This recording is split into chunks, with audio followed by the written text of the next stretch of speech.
নমস্কার বন্ধুরা, আজ আমি তোমাদের কাঁঠাল চিংড়ি করে দেখাবো। তার জন্য একটা কাঁঠাল নিয়ে আমি ছোট ছোট টুকরো করে কেটে নেব।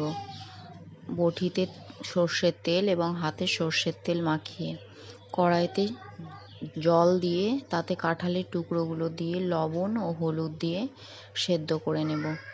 একটা মশলার মিশ্রণ বানানোর জন্য একটা মিক্সির বাটিতে দুটো পেঁয়াজ, 10-12 কোয়া রসুন, কাঁচা লঙ্কা, আদা, 1 চামচ জিরে এবং 5-6 টুকরো কাজু দিয়ে একসাথে বেটে রাখবো।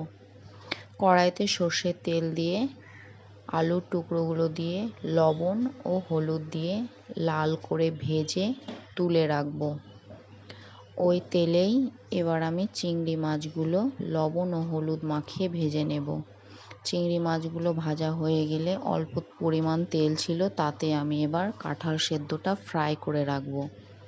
কড়াইতে সর্ষের তেল দিয়ে জিরে, শুকনো লঙ্কা, তেজপাতা ও গোটা গরম মশলা দিয়ে একটা পেঁয়াজ কুচি দিয়ে ভাজা ভাজা করে তাতে এবার মশলার মিশ্রণটা দিয়ে দেব।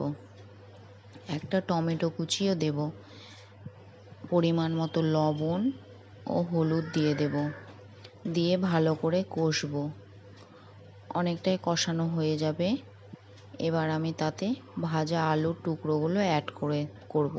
এই সময় আলুটা দিলে আলুটা মশলার সাথে অনেকটা সেদ্ধ হয়ে যাবে। প্রায় কষানো হয়ে গেছে, তেল ছেড়ে গেছে। এবার আমি সেদ্ধ করে রাখা কাঁঠালের টুকরোগুলো দিয়ে দেব। অল্প পরিমাণ চিনি দেব, দিয়ে ভালো করে কষবো। জল অ্যাড করে দেব পরিমাণ মতো, দিয়ে যখন দেখব মাখা মাখা হয়ে গেছে, সেদ্ধ হয়ে গেছে সম্পূর্ণ, এবার আমি ভাজা চিংড়িগুলো দিয়ে গরম মশলা গুঁড়ো ও 1 চামচ ঘি ছড়িয়ে নাড়াচাড়া করে নামিয়ে নিলেই তৈরি হয়ে গেল আমার কাঁঠাল চিংড়ি। ভিডিওটা ভালো লাগলে লাইক ও সাবস্ক্রাইব করে দিও।